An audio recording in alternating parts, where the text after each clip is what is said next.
digest about everything and anything The Division. I'm Mike, aka Champagne. We also have Sean, aka Spider Monkey, and Julio, aka Crash Blade. Say hi, guys. Morning, Good morning. everybody. All right. I got a little more stuff in the back for you to look at because I moved my desk. He's in the other corner now. All right. Nobody puts baby in the corner. I'm listening to like two mics, so I think there might be an extra mic up. There might be actually on my end of things. Let me just see here. Anyway, I'm just going to go through this. Remember to tweet us at Into the Dark Zone and ask any questions you may have via the comment section on our Twitch stream, as we will have questions and answers segment near the end of our show. First up, we have news and events with Sean. Take it away, Sean. All right. I'm going to start this week's news with server reset times. In case everybody doesn't know, servers reset at 8 p.m. Eastern, which is midnight Greenwich Mean Time.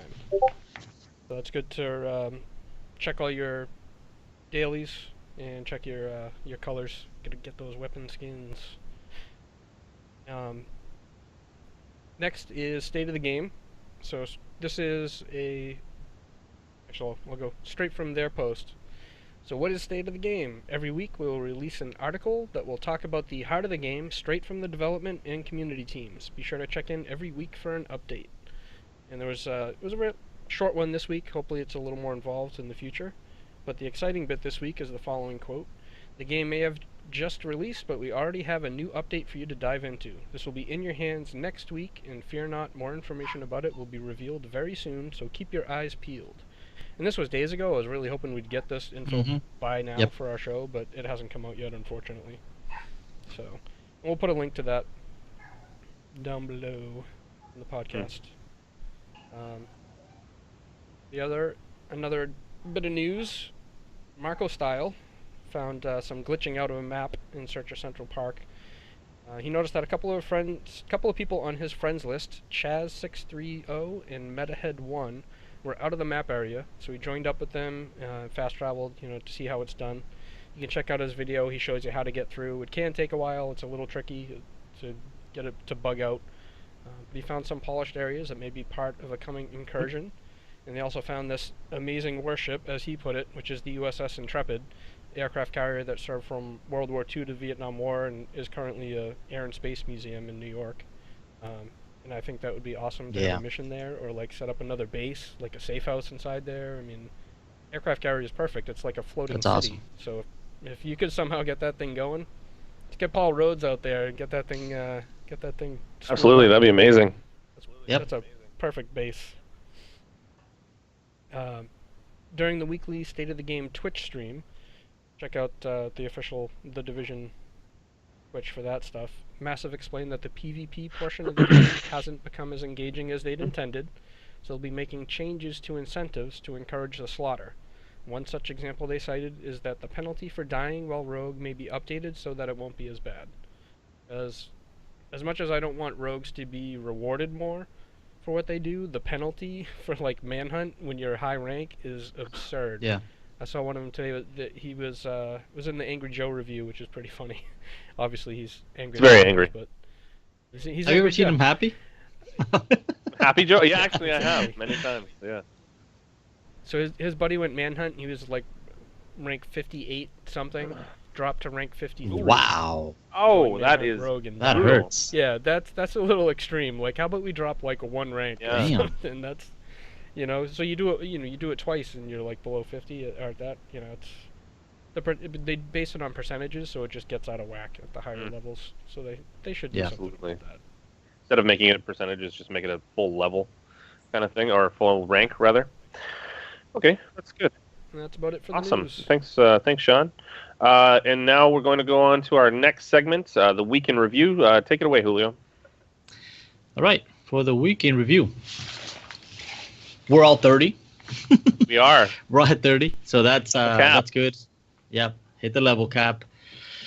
All right, level 30, there's been a lot of people. Anybody that's hit 30, everybody has been out to the Dark Zone. If you haven't been out to the Dark Zone, that is the place to go to get gear.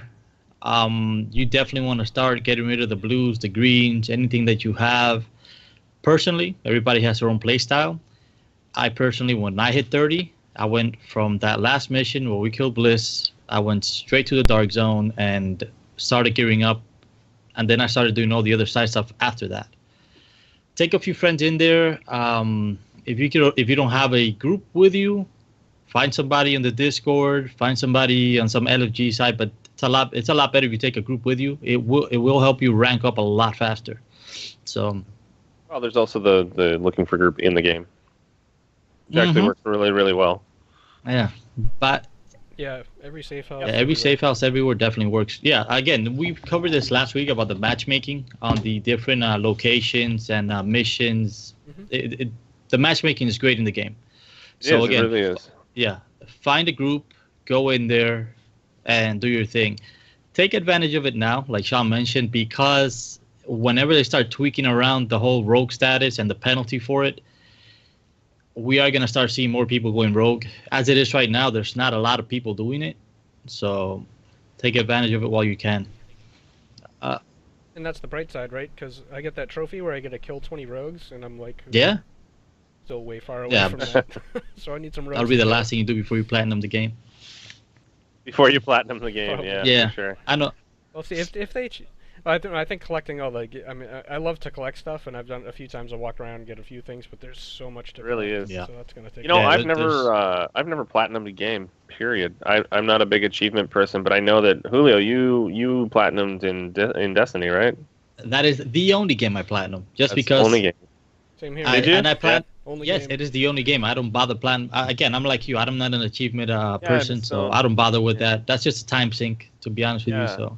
Whereas But Destiny, you know what? Some people love that stuff. My friend I George, had so the much owner of Wizards respect. Cash, he's big on platinum every single game that he buys. He has something like 40 platinum trophies. It's ridiculous. That's insane. I can't do that. I don't have the time or the patience for that. And I'm a very patient person too. Yeah. But it's just not that. Yeah. What else? The other things, once you hit 30, definitely keep an eye out on your gear, on your stats, kind of iron out what type of role you want to play. Whether you want to go DPS, whether you want to go heals, you want to go some more support. Always keep a set for items. So that's something. Yeah. What happened for you, though, Sean, when you hit 30? What was the first thing that you did? I was there, but I think that the viewers at home would probably be interested in what was drawing you. What direction did you take right away? Mm-hmm. I have a horrible memory, so I don't even know what you're getting at. Well, as soon as you hit 30, you were like, Dark Zone, Dark Zone, Dark Zone. I really want to go in the Dark Zone. Okay. I want to go in this. Was I? I don't even... Yeah. Man. I was itching to get into the Dark Zone before that, and the only reason I didn't, and when I want to make an alt that I kind of get into Dark Zone stuff more earlier. The only reason I didn't was because I wanted to see all the story before I saw a spoiler somewhere and ruined it for myself. That's why I kicked into just, alright, let's get to 30 and let's get through all the story missions. So yeah, then I was like, yeah, let's get to the Dark Zone, which I've been itching to get into. Oh, yeah, I mean... And if you're leveling slow, and you're not worried about, like, spoilers, take your time. It's probably easier to get your rank up at those lower level Dark Zones, at least close to 30, because then when you do hit 30, you can go right in and buy some of that good stuff from the vendors. Because if you don't, by the time you hit rank 30, at 30, you're going to have better drops and you're not even going to need that stuff. Like, you find a piece here or there that's an upgrade, but in general it's been like, okay, I have all these vendors and I don't want to buy anything. Well, when I hit 30, the first thing that I really wanted to do was try a challenge mode. And that was a mistake, because challenge modes are very challenging. Yeah, especially at level 30 with no gear. They are. Yeah. I think the four of us, when we tried that first challenge mode, I think Scream got one guy down at the end before he was something like that. Yeah, it was so quick. I remember it was you and I, Screams, and actually a guy from looking for group, and that was, I just couldn't believe how fast that was. I've been spending my entire leveling experience trying to learn how to do the healing thing better and really stay on target with that. And I had incredible skill power. I had 40,000 skill power, but I only had 22,000 health. and something like Wishy. 20,000 DPS. So I was not very useful other than in healing, whereas my heals were incredible. They'd overheal you every time. And the first shot that hit me, I went down. It was just very sobering experience. Yep. Yeah. Okay, so next up we have Sean. You've got something you wanted to discuss with us? Yeah, I want to talk about a lot of us were having trouble with. Most of us were breaking down stuff as we leveled, and then we hit level 30, and now there's this vendor in the back that for like 500,000 credits is selling a pecan and a Cassidy. So, what do I do? Do I sell this stuff and get money, or do I keep breaking it down so I have mats for crafting stuff? And what I would recommend is, if you're interested in either of those guns, and personally I recommend the pecan. I'm not a shotgun person. If you like double barrel shotguns, I would probably say get the Cassidy. But what I did was I sold stuff from the Dark Zone of whatever. I sold my purples until I got that much money, and then I started just DEing again, just destructing it.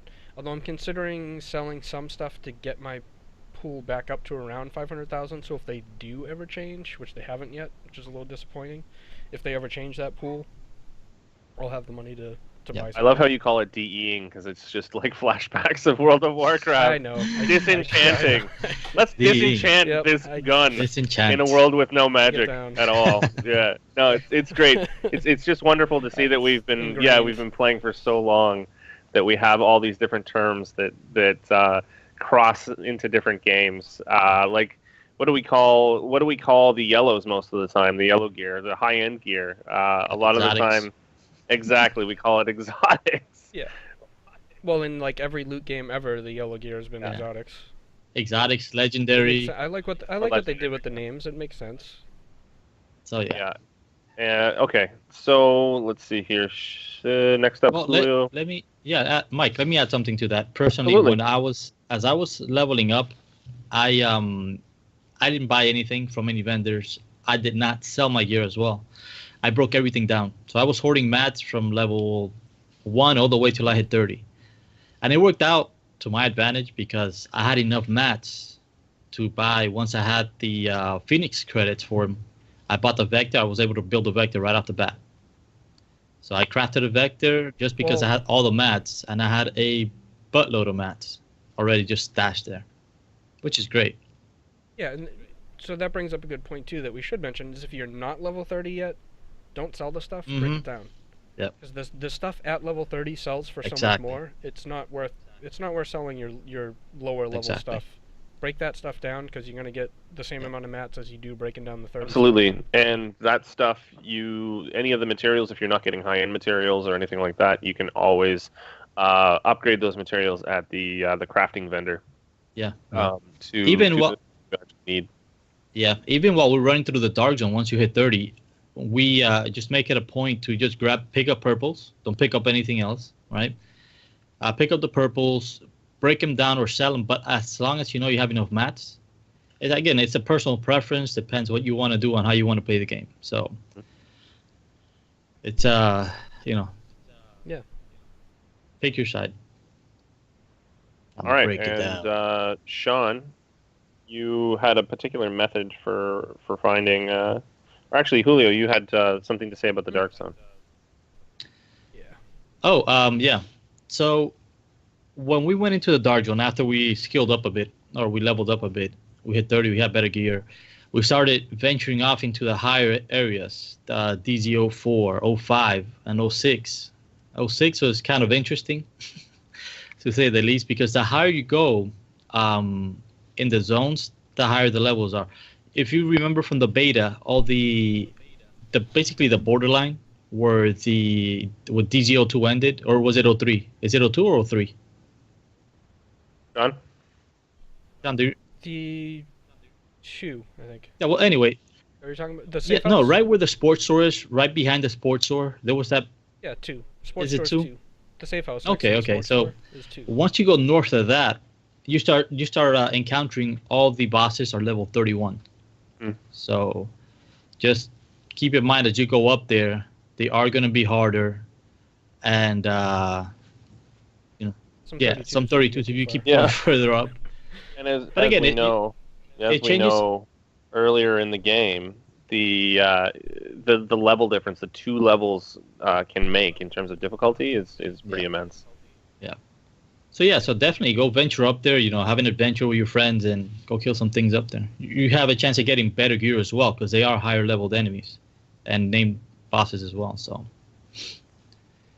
And if you've been doing that low level farm for a while, or you did it in the beta, go north a little bit because it's fun. Check out some new areas. I did it to farm some rank and stuff. That low level farm we talked about last week, but it's a lot more fun going north and getting into the new stuff and more of a challenge. Definitely.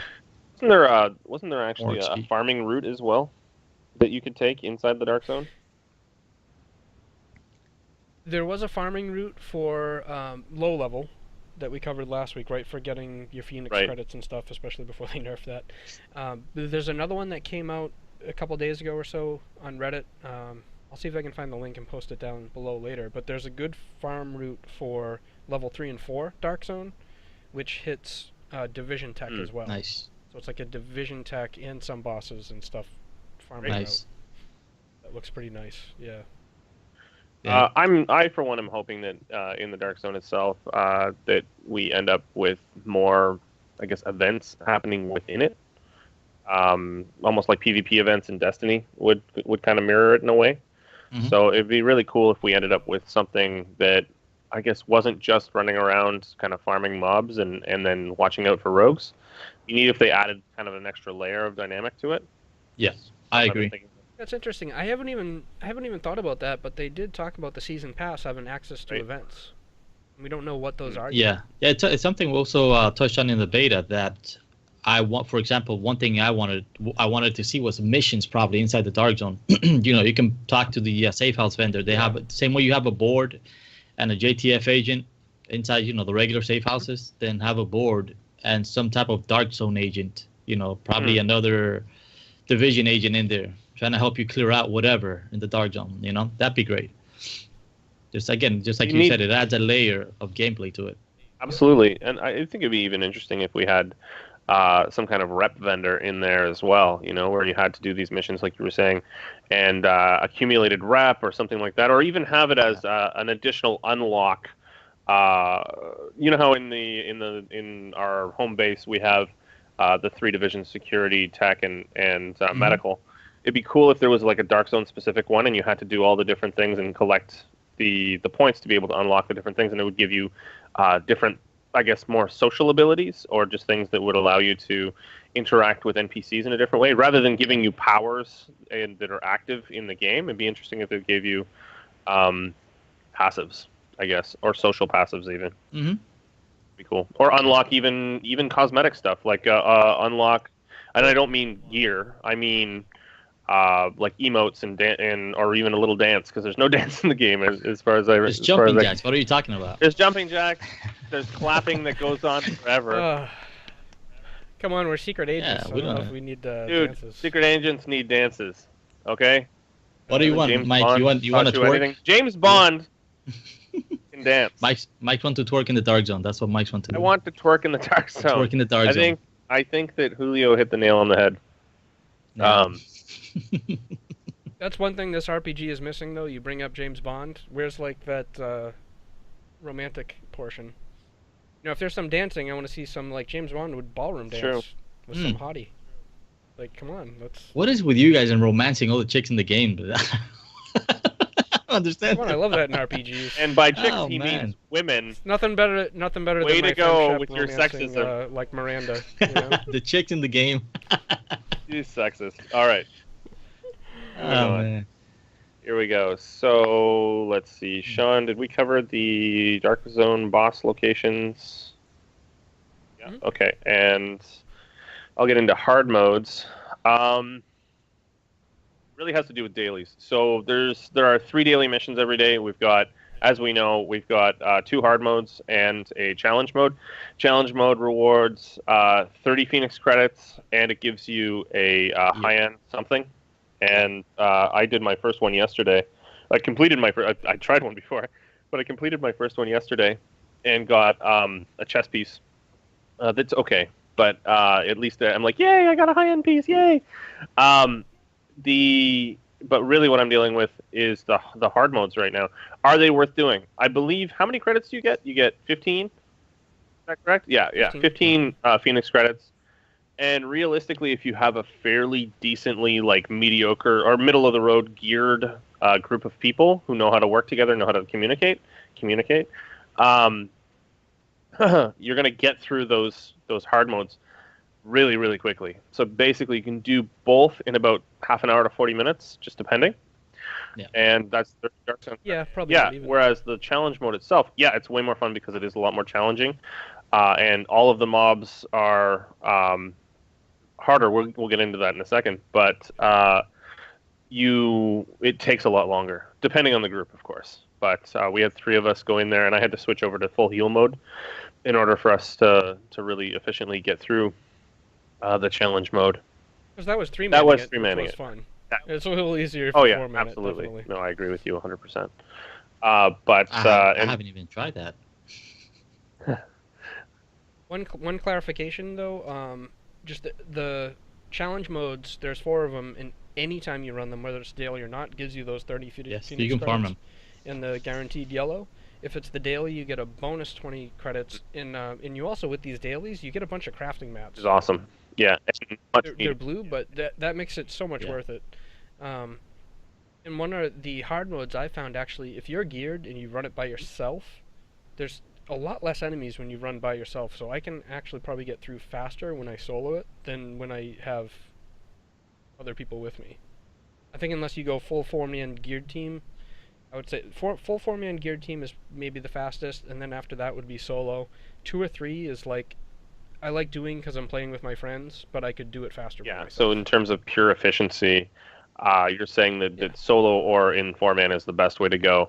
And so yeah, I mean it took us an hour, about an hour, maybe an hour and 10 minutes to get through that one yesterday. Versus. Oh, I don't mean challenge mode solo. Oh, you don't mean that was hard mode? Yeah, yeah. I was gonna say charge. Oh God, no! I was like, what kind of a beast are you? No, I don't think. No. I don't think anybody's solo. No. This is not Destiny. No. Oh, did I just say that? Sorry. Oh, the D word. All right. No, challenge mode definitely. So ultimately, what I'm saying, 3-man is possible. Yeah, ultimately, what I'm saying is that it's very worth it to run the hard modes as well as the challenge mode. Some people were trying to debate whether it was even worth it to do the daily hard modes, just because you could go through the Dark Zone and get your credits, Phoenix credits faster, or go and. Well, that was before the nerf, right? Yeah, I think so. One thing to add on those challenge modes, when I went in there the first time, it's just when was it? I want to say it was probably Monday night or Sunday night was the first time I went into the challenge mode. And just to stick to it, the stick-to-itness, and man, that was a pain. Let me tell you, I was in there for 2 hours, and we had just cleared the first room. I said, you know what, this is crazy. I had to go. So come Monday, I said, you know what, let me give it another chance. Let's go back in the challenge mode. And it's when I completed the first challenge mode. 3 hours later. That's crazy. It was 1:30 in the morning, man. I'm not doing that again. I mean, now we actually clear them easy. So we found out for the challenge modes, it's a lot easier to do the Lincoln Tunnel, the event center as well. Those 2 are. Event center seems like the fastest. The Lincoln Tunnel seems a little easier, but I think with the geared group of 4, the event center, and also it seems to drop the Caduceus a lot. Yeah. What was I haven't gotten it yet, but I know. John, what was the first one that you and I did with Brad and Tarkle the other day that we had such a hard time with? Oh, the power. Oh my God, no, that's horrible.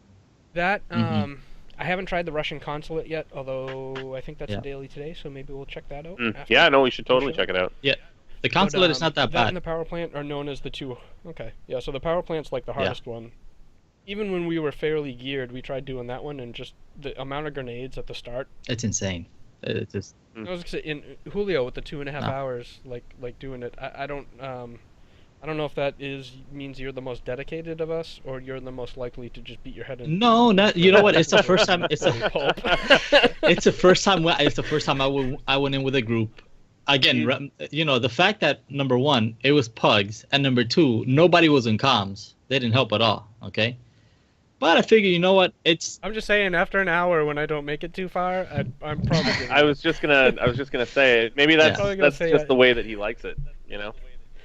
But yeah.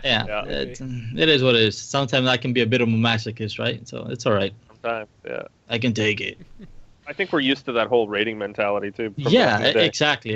And WoW, you had to raid for, you know, sometimes 8 hours. And I remember in Destiny, Battle hard. where we were trying really hard with Crota, and we just didn't quite have the right group there. We had one day where we went like 8 hours or something, and no, I remember like that long. it was actually it was 8 hours at one point. I refuse to accept that. I'm not buying into you were that leading, premise. so whose fault was it? I don't know what. Man. So, but I remember one of our filthy casuals in our clan. He left like 2 hours in, and we replaced him with another filthy casual who left 2 hours later. It was we did a little finish game it, of though. Yeah, we did. We ended up finishing it. Dedication. It was very satisfying when we actually did. Speaking of hours clocked in, completely off topic. 1,672 hours I clocked into Destiny. So yeah. So you know what? I am a big fan of the game.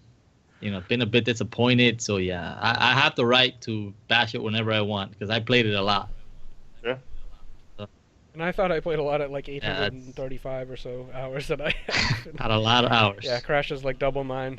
Yeah, I think the closest one would be Screams. I think he had a bit over 1,000. Yeah, like 11 or 1,200. Even then, damn, bro, 1,600 hours. No idea. How do I check that anyway? I mean, I would love to check that at some point. There was a link in the Discord that somebody posted. Yeah. So I guess it's something fun to add to the notes so people can check their own time spent in Destiny. Some people say time wasted in Destiny, but this is enough time spent on another game. So let's get back to the division here. Right. Back our next point is brought up by Sean, and it has to do with crafting. So crafting, when you do hit 30 and you get those Phoenix credits, I would definitely recommend using them to buy some of the crafting recipes up in the tech section. And ones I would go for first are the Vector is unbelievable. Oh, yeah. Mm-hmm. So highly recommend that. And then also I got the magazine one, which is great because it's good for pretty much any weapon. Yeah. So getting that, the magazine. I'm thinking about getting the hand stop and there's like a not silencer. There's a muzzle break, I think. I think it might include silencers, Yeah. muzzle brake, yeah. But I haven't gotten that yet because it says all end of barrel stuff, so I don't know if that includes everything or not. I haven't gotten it yet, but yeah, I would recommend first getting the Vector, then the magazine, and then probably start getting whatever you need. Mm-hmm. You can get firearm stamina or electronics, so eventually I'm going to get all three, but you know, try to craft so that you're balanced at around 50,000 stamina, I would say, and then go whatever you want to do for firearms or electronics. But if you want to do challenge modes, you should definitely be at least 50,000. At least, yep. Yeah, I agree with that. Okay. What perks do you want to roll on those magazines, Sean? I found the perks to be the most useful, at least for DPS, is the mag size, obviously, which is the default perk that you get on the mag. And then the secondary would be, for me... It's not default. There's mags that don't have What? that. Isn't that... Oh, yeah, there's mags that don't have... No, but I'm talking about the exotic, I mean, the high-end mags. I think you get a guaranteed increased mag size. That's guaranteed. And then the other, obviously, random. I think on that recipe, yeah. But there Oh, are no, other obviously. I'm mags. talking about And specifically. hopefully those recipes change. specifically the recipe that we're talking about. You get a guaranteed mag size increase, which is great, obviously. But the secondary, you're either going to get... I've gotten multiple. And the ones that I love is the rate of fire one. I think it's beneficial to any weapon, especially if you're running an SMG. I have the Liberator, which is another. Agree on the SMG. I agree with that for the SMG. The Liberator, that I crafted as well. I bought that blueprint. I'm up to, I think it's 1,050 RPMs or 1,033 RPMs on that one. So I'm easily over 120k DPS, just thanks to that and whatever other attachments I have on the weapon.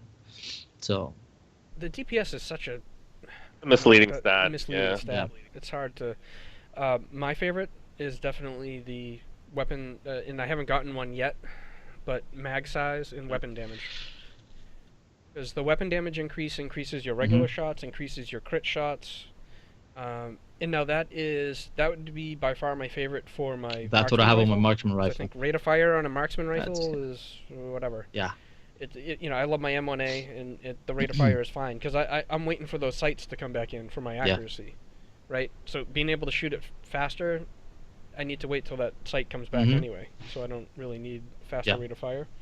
I do like it on the SMG, although I want to play with some different stuff because, it depends on your stability too, right? The Liberator is very stable, so adding that. For an assault rifle. Well, let me tell you. You know what? It's funny you mentioned that because I tried out the attachments on the Liberator. I swapped out some of the attachments, and I noticed the horizontal stability was off. Okay. So definitely. So maybe get something with horizontal stability for your handle. But what I was getting at with that is the see, I lost my train of thought because of that. But the rate of fire can sometimes make the weapons too inaccurate. You know what I mean? Like, I love it for an SMG because that's usually something's up close or whatever, and they're very stable anyway. But other than that, like an LMG, I don't think I would want to increase rate of fire. I do like it on the Pecan, but some of the other ones, it might make it jump around a little too much, especially if you're more at range. Yeah. So that's why the crit damage and crit percentage. Although that brings up another good point. Watch your crit percentages; they cap at 60%, especially with SMGs. So adding crit chance percentage, you may just be hitting a brick wall. I want to test it between the difference between the crit damage itself and rate of fire. I think those two stats are interesting, especially when you run into things where you're running out of ammo. Because I do hear from people that they are running out of ammo, even though the recommended mod on a first aid station is the ammo one. People do still tend to run out, and so having a faster rate of fire, it may provide a little bit more damage, but you may actually end up not being able to use the weapon, 3/4 of the way through a difficult encounter, and so I would say that in that case, the damage would be more useful. Fair enough, yeah. So it all play style. What weapon do you want to use? So absolutely, I love SMGs. So I'm gonna try and stick to that as best I can. I think most people actually really like SMGs in this game. I love it. Yeah, I do marksman SMG as my main. Although sometimes I'll swap out the since I got the Pecan, I'll use the Pecan instead of the SMG. Sometimes. I really need a new marksman rifle because I'm using the one that I got right when I hit 30. I haven't found anything better yet. Oh. Shoot! I wish you were on the other day because there's been some good ones at the vendors. Yeah. Well, I'll have to check today. There might even be something good for. I am going to spend a couple hours today playing, and hopefully I'll get a new replacement today. As you guys know, I haven't had the ability to play this week much just because of work obligations and working from home. That is one of the hazards, I guess, therein. Is that there are times when you have to work 18-hour days, 3 days in a row, and that's just the way the cookie crumbles. But I'm glad to be able to play today. Yeah, absolutely, occupational hazard. So with all that being said, let's move on to multiple characters. Julio, you want to take that? Yeah, multiple characters. There's somebody released a video, and before the video came out, we were actually already contemplating the fact of okay, let's build another character either for a mule, or obviously coming from Destiny or from primarily Destiny. Stick to that.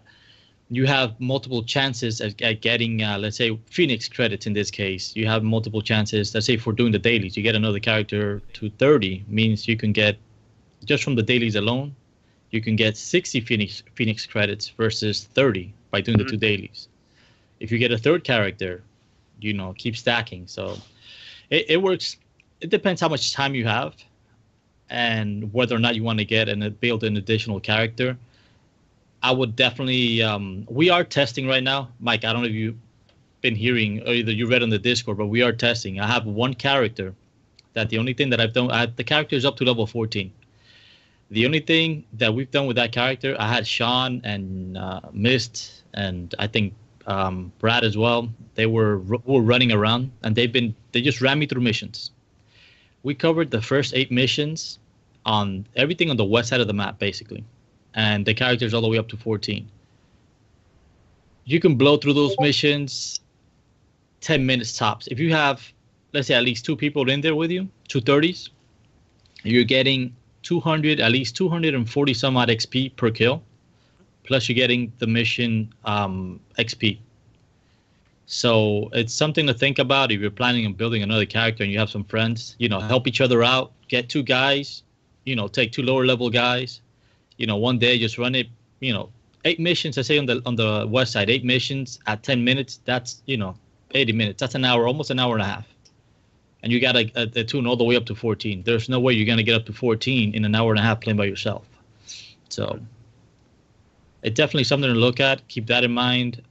Again, what are the incursions going to provide as far as gear? If you have multiple tunes to play with, multiple chances of getting loot. Yeah. So definitely. I heard with the incursions, they're going to introduce a new loot level as well. It's going to be black. It's a rate. It's a set. I'm messing around. No, it's actually a set. If you look at the, they're gonna have set items. That's cool. Yes. I was just messing around, but yes, great that's there's real. Actually a set item. I don't think it is. No, it's No, it's black. not black.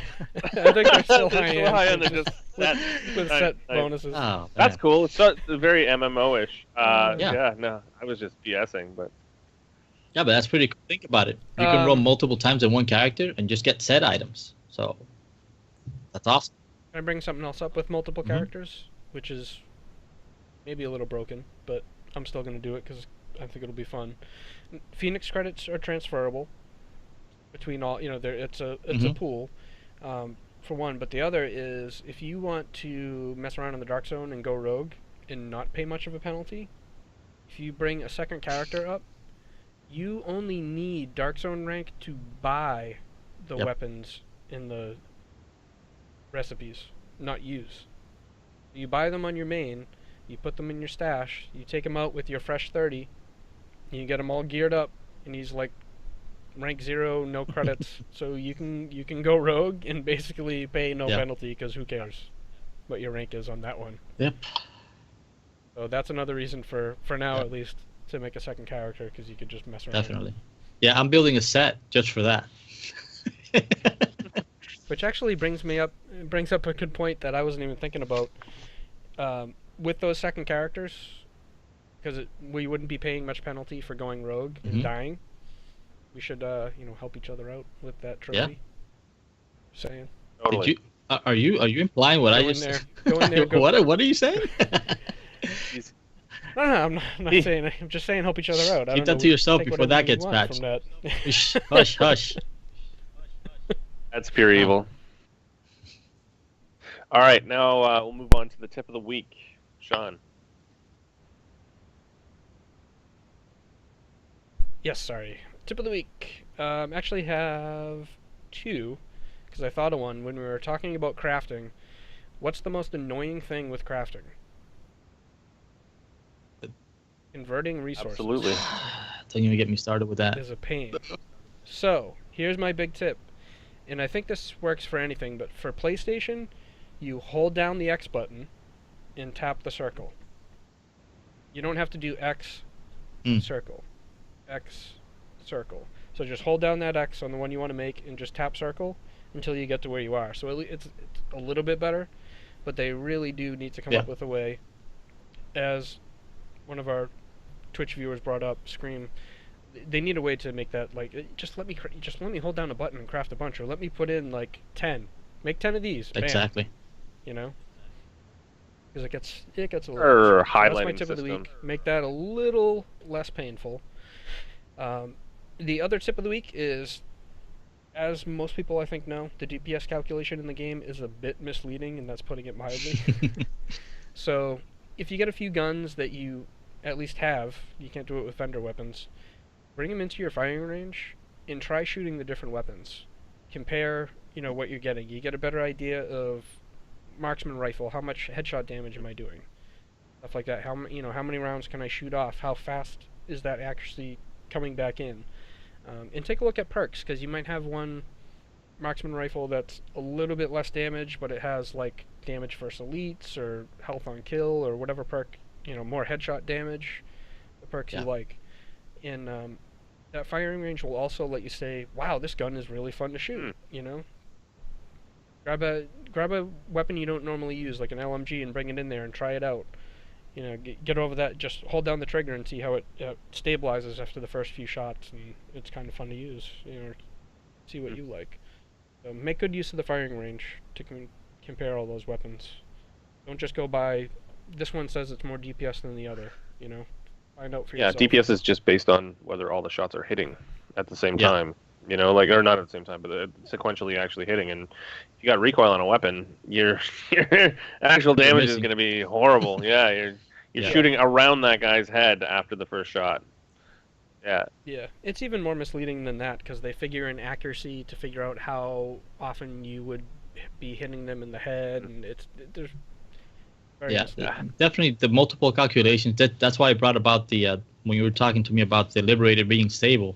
I took it to the firing range. I said, you know what, I have to tweak this around, because I changed some attachments just because I was looking at the DPS, at the top. I said, wait a second, let me just go down there and test it to see how it goes. Lo and behold, that's when I noticed, again, the weapon, the horizontal stability, it was off. The weapon was moving way too much. Switch around some attachments. My DPS went down, but obviously when you're taking a shot at the dummy, at the training, at the dummy out there in the shooting range, you see that your actual damage per bullet is not going down. Right. You see, so... Right, no, and now you're hitting the target more often. So your real-world DPS has gone up, even though the game DPS... Yeah. Scream brings up another great point. Initial bullet stability does not give an increase to DPS, doesn't change it, but you put that on an LMG...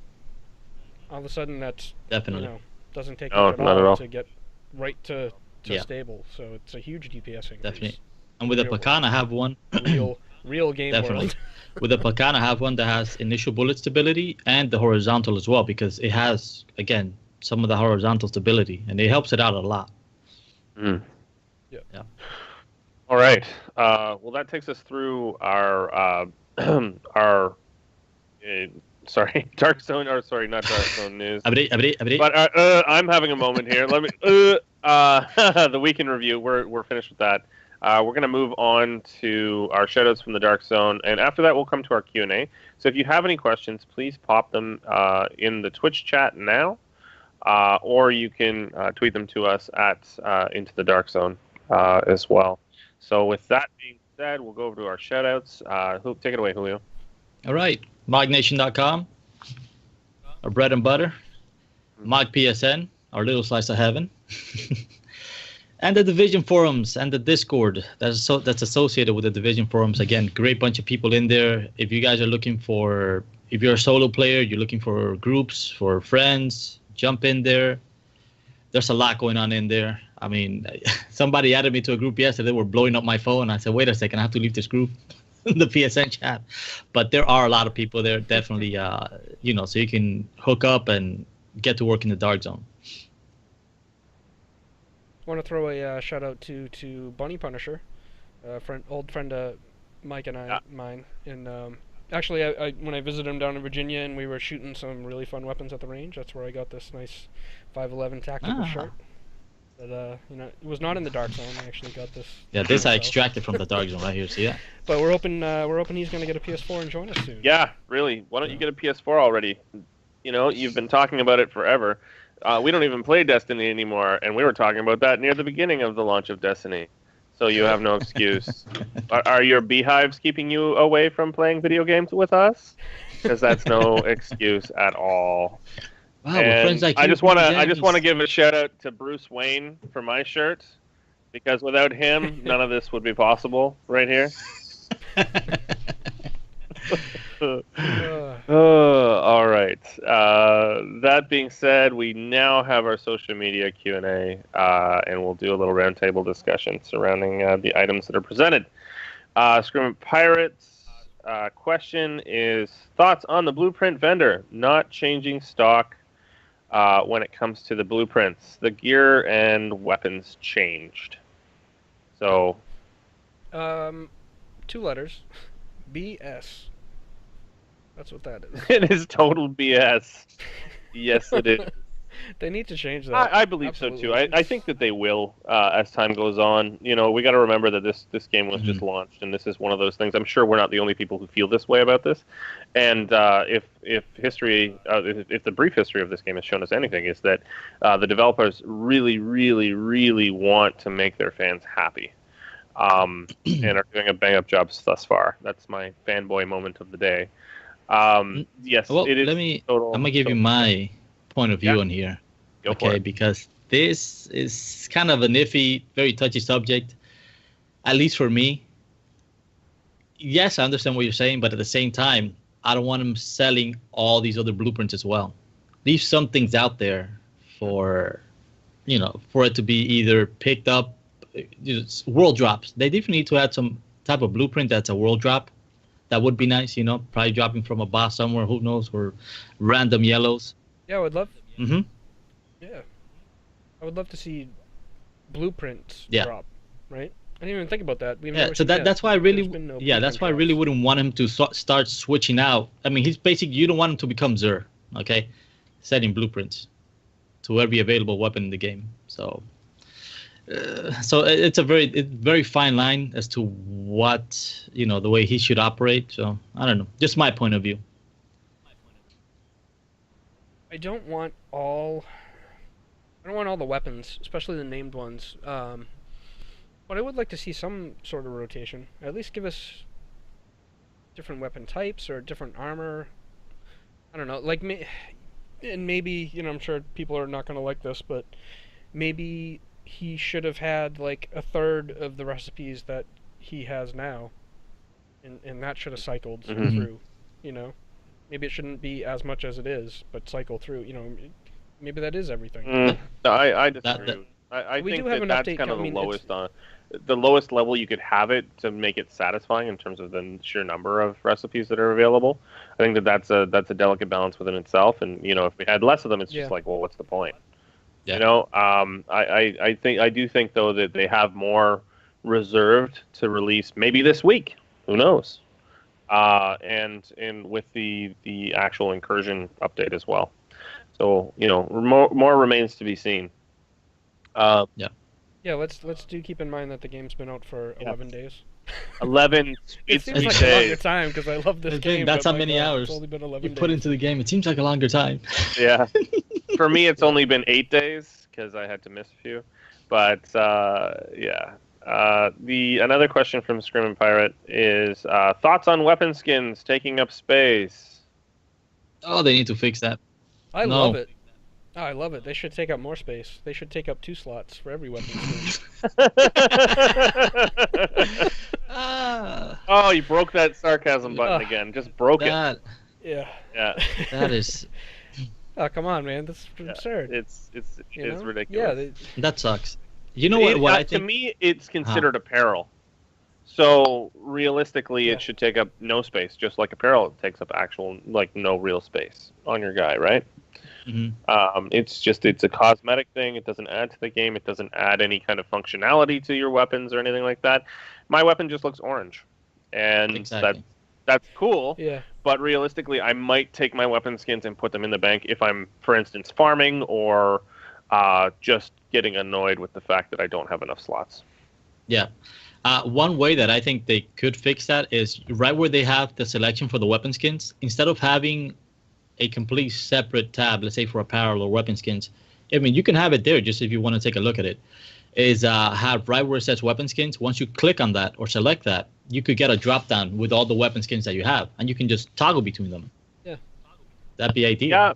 Yeah, just make it. It's an appearance mod. Well, all they'd have to do is move it from where it is. You know how you have to go into your weapon and actually pulls up the weapon GUI, and you have to select that slot and then put it in there. remove that from there, and then put it into the actual appearance tab as 2 new items, primary and secondary, right? Yes. And then you just be able to put them in there. You'd have to do 3. Sure, 3 doesn't matter. Same. Primary, secondary, Your and your sidearm. sidearm.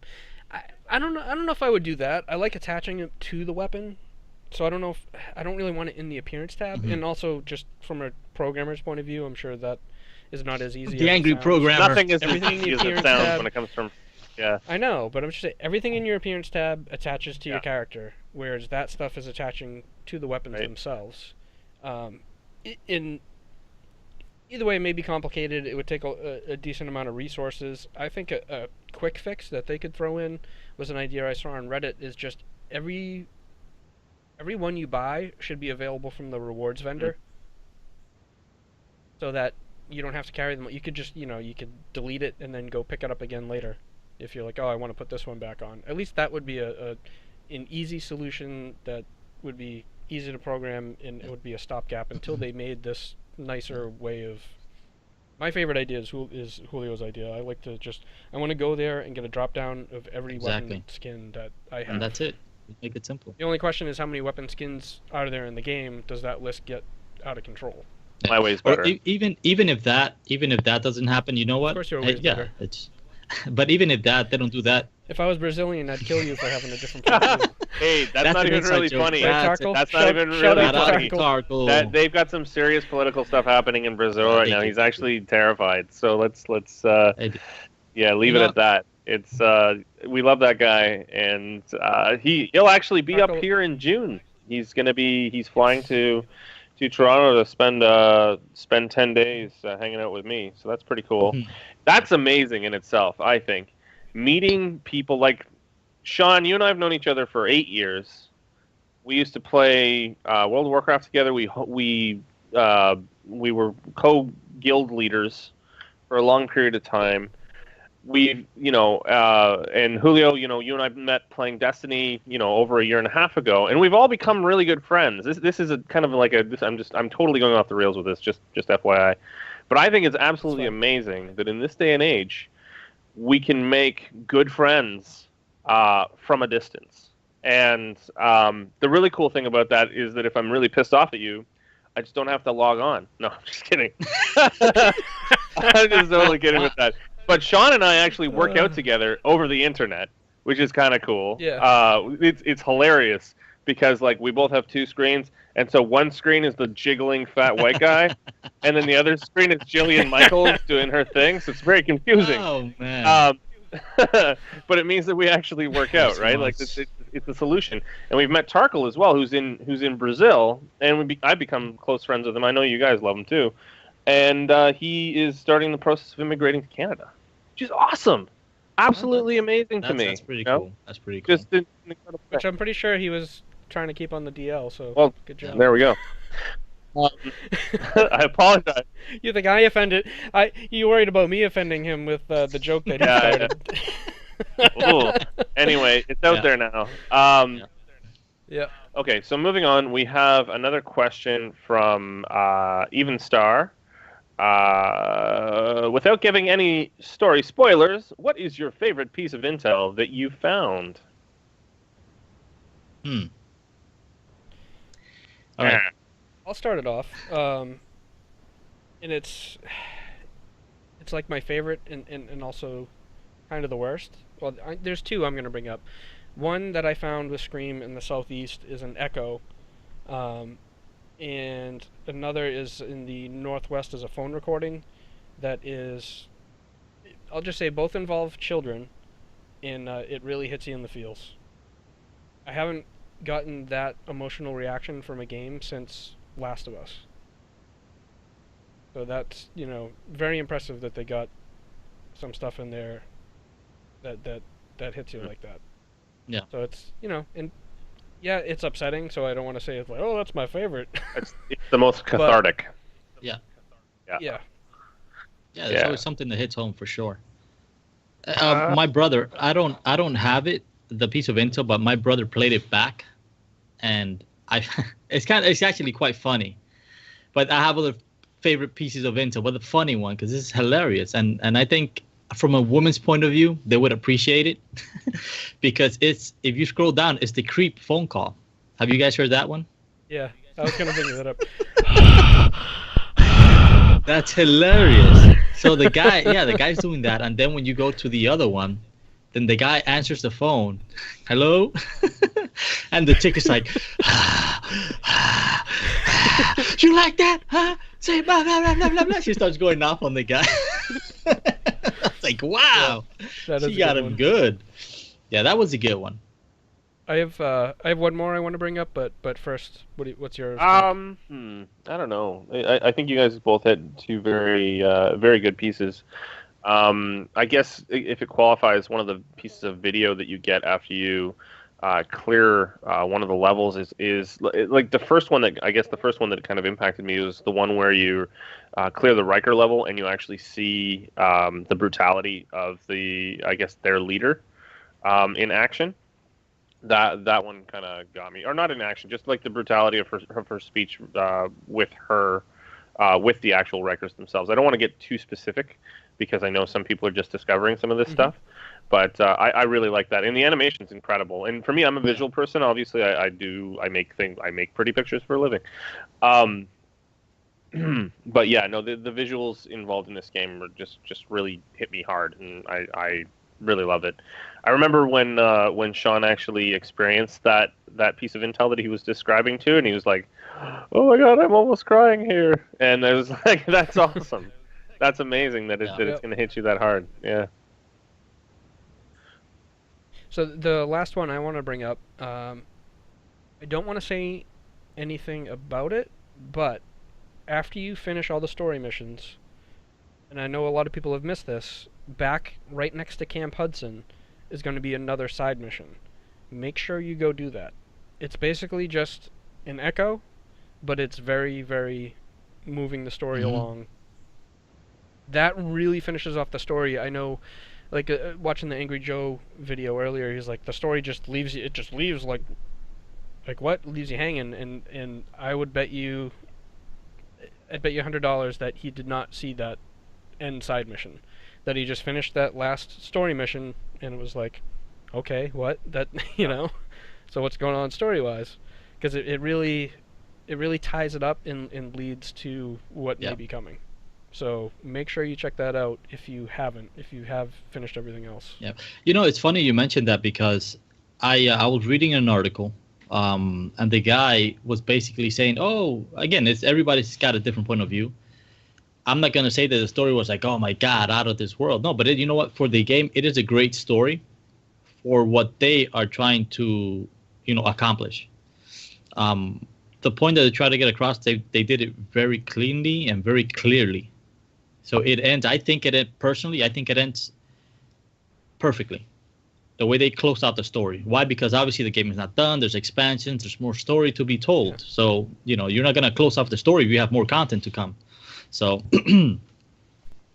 I think they did a great job with the story, regardless of what a lot of other people might think. Very engaging. Yeah, very engaging for sure. Okay, great. I believe that brings us to the end of our show today. We were going to mention new Destiny content coming out very soon, and how that interacts, I guess, with releases for this game. But we may have to push that off to next week as we're running short on time. So what I'm going to say is, okay, well, that's our show. Make sure to follow us on Twitter and Twitch. Like us on Facebook. Subscribe on YouTube. And, of course, check out our website, intothedarkzone.com. You can also send us feedback via any of these sources. Also, tune in next week on Saturday at 9 a.m. Eastern Standard Time. See you later. Bye, everybody. Thanks for stopping by. What's up, Spade Guy?